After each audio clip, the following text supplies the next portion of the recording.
What's good, guys? Charleston Team COG coming at you guys here with a local report.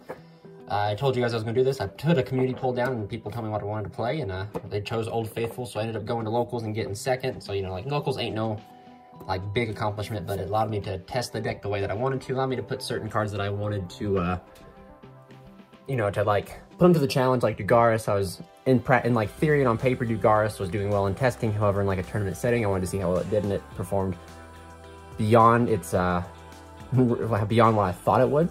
And then let's see here, let's talk about the rank 4 aspect, the familiars, the Shade Brigadier, and all that stuff. It performed like that was really good. So I'll just go ahead and go into, just kind of like whip out the cards here and talk about some things, and then we'll go into the matchups and everything like that, and I'll use this little bit of time to discuss with you what I think, what I might make change moving forward, and so forth. Also, guys, remember to check out our sponsors, OPHIDIAN Games and Accessories, if you want this mat, and GameTime cards and GameTime cards and collectibles. Also, if you guys are wanting to pick up any Crusadia cards yourself, please use our TCG affiliate link down below. Anything you guys use gets kicked back to us so that we can pretty much get better content, better gear, and potentially go to nationals this year. So it costs you nothing to do, just help support the channel. Also, this is from Imperium Duelist. We actually will be getting sponsored by them here pretty soon. I'm just waiting for my package to get from them, so stay tuned for that affiliate link and sponsorship and everything like that. So without further ado, let's just go ahead and jump into the kind of like the deck discussion. We'll just pull out everything here except for my divider. We don't need that.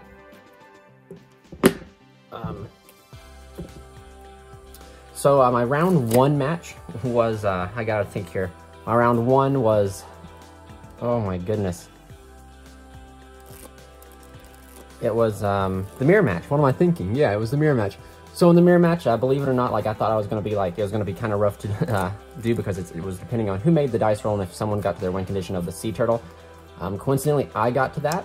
However, if you guys also noticed, he also opened the sea turtle in this thing, which he could have specialized his own sea turtle, and then we could have played the negation game.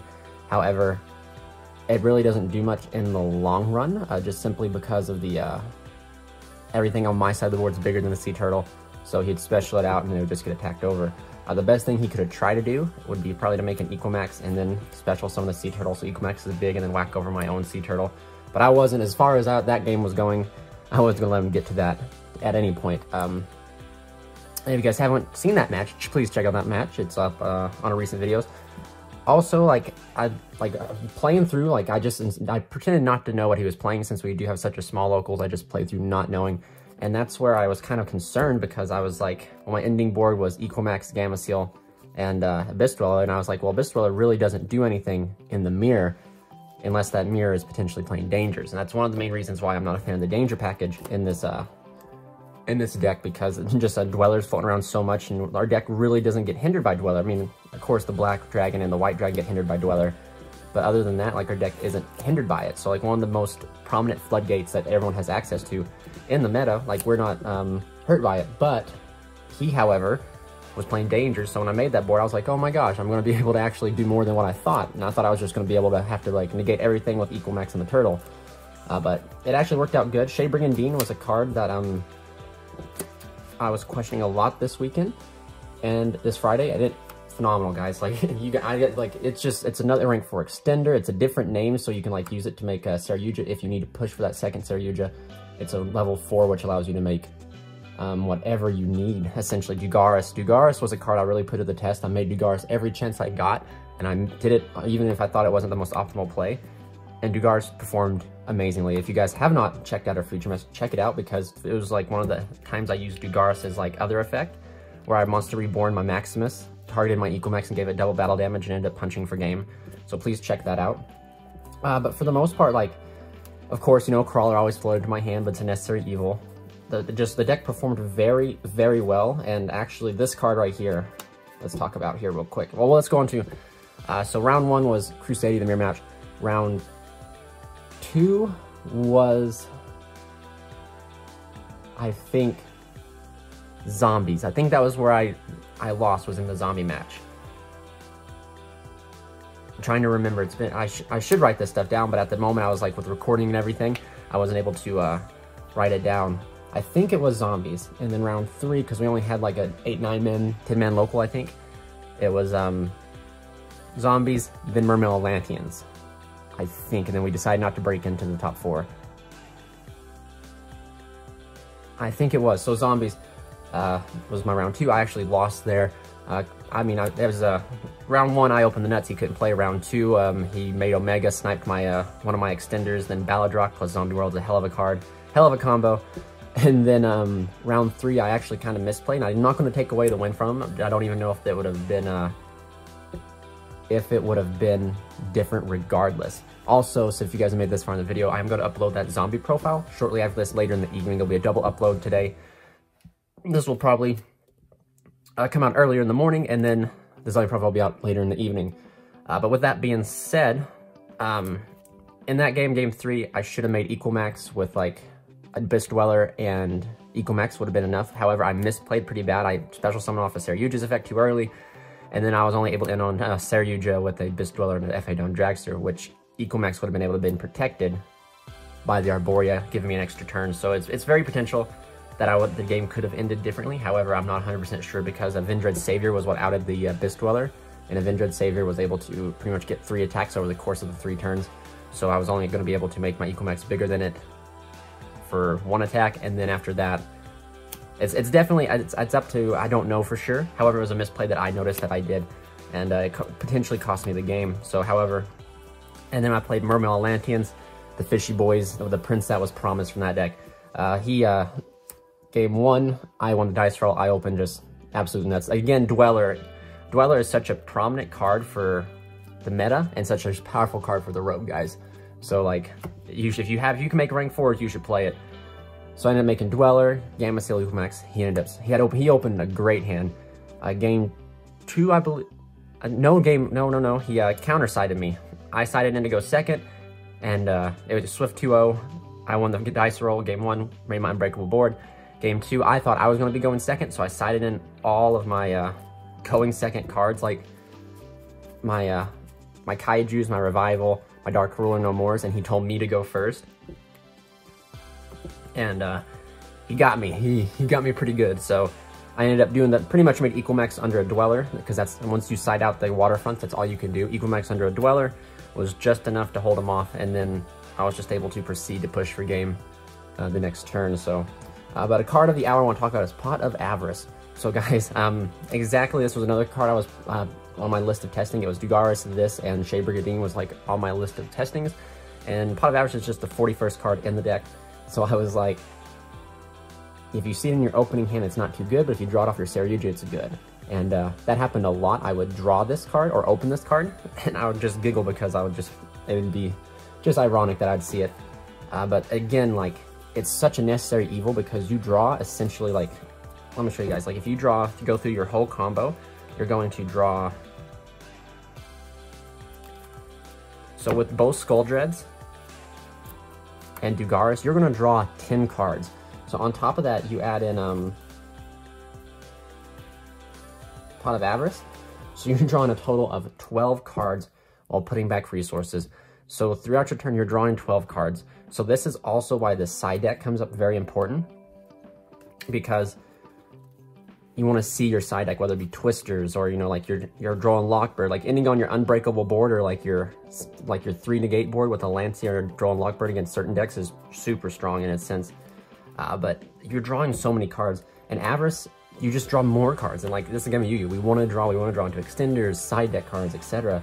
And what this card does that these guys don't is you essentially activate Pot of Avarice. You put these guys back, and you put back other cards so that if your board is broken, the turn 3, you can just attempt to do it again, which is so powerful. It allows us to have a grind game, which if you guys don't know with Crusadia, like, once you pretty much go off, there's not a much grind game. I mean, we don't get much of a grind game. Crusadia Crawler kind of allows us to have wherever he is at, the faithful one of. There he is. He allows us to have a grind game because he lets us search for Succession or Guard Dragon, or Warlike Guard Dragon that allows us to get recursion on our 3rd turn. That allows us to potentially have more negate. You bring back the Draco adds you back a resource. So then it just allows us to have that grind game. Especially in turns when you don't see the turtle and you're just pretty much hopping on the equal max. You need to have that recursion. Like if you just have equal max, let's see here. I'll show you guys real quick. Because that's what this is. It's a discussion video to show you guys. If you guys are just ending on like if this is your finishing board right over here and you don't have equal max, or even, excuse me, if you don't have the turtle, you have equal max, you are relying on crawler to get you, because like you don't have your win condition, so your negates and everything are only like, your equal max negates are only limited to what you have pinpointing to. That's like a Crude World Legacy or a Crusadia. So there we go. So crawler gets you either one of these, which allows you to get back the Draco, which then Draco allows you to get back, let's say, Maximus. So like these two cards allow you to get back another card to continue through this grind game when you're not in your like win conditions board state, in the sense of you're grinding. You don't have like the turtle that guarantees you, when you don't have infinite negates that you can continue building off of and your opponent can contribute to as well. You have essentially 1, 2, and then a floodgate for the graveyard. So it's very important that you get these things. And mostly times with this board, you're always going, because you have Dawn Dragster, you're going to have Arborea. So Arborea is a form of protection. So Arborea and like Crawler allow you to have these grind games in the sense when you don't see the turtle, which does come up and did come up at the tournament. It's something you guys got to like kind of remember, and something that I've noticed that you have to be smart with is sometimes the way you draw so many cards now that this board here is better sometimes keeping the card instead of getting that waterfront on the last Skull Dread and activating this waterfront and not being able to get to your plays to get to the Gamma Seal, and you're just left with an awkward board of essentially like, let me find him real quick.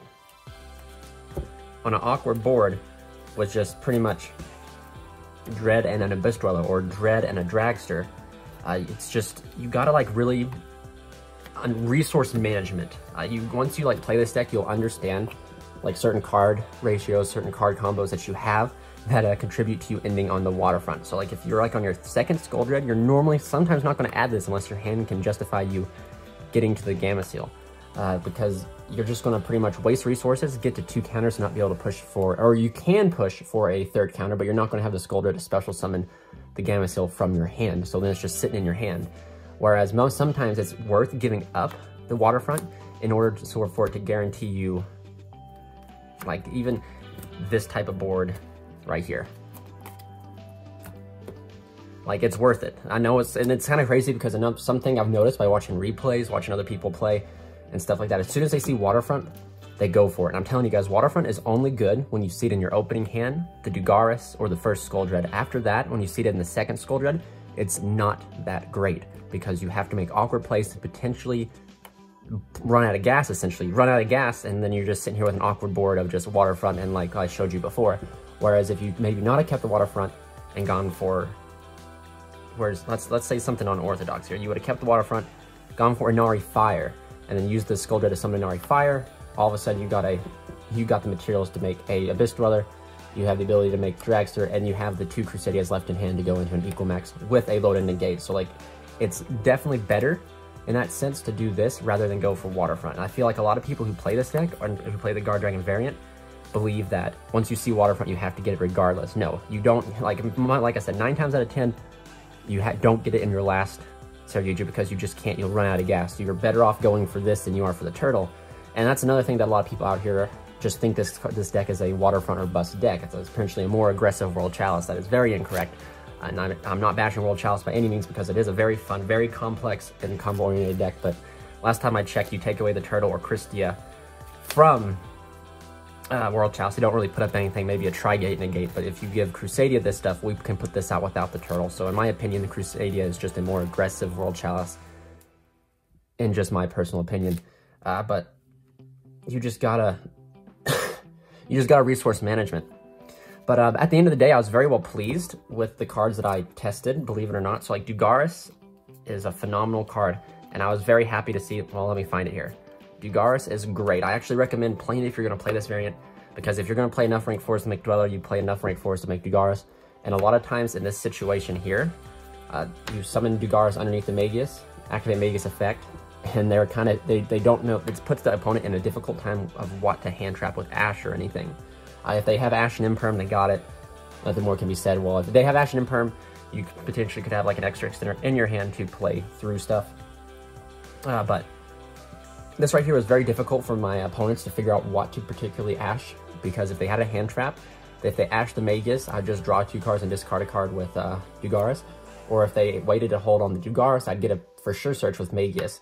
And it's just, it puts the opponent in definitely a high, high pressured situation, because no matter what happens, unless you have 2 hand traps, particularly, especially Ash Blossom, Impermanence, or Effect Veiler, it puts you in definitely a high pressure situation.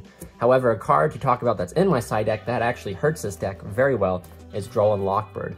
Droll and Lockbird is such a hard card, like, to do. However, there is like, so like if you add something off Magus and they drop Droll and Lockbird on you, you just use Dugaris, detach to special summon a monster, or detach to special summon whatever you want back, and then you can pretty much go on from there. Like, even if you use Dugaris, like this right here is an equal max, and then you just special summon like Arborea to those own equal max points, and you still end on like a 1 negate board with a protection.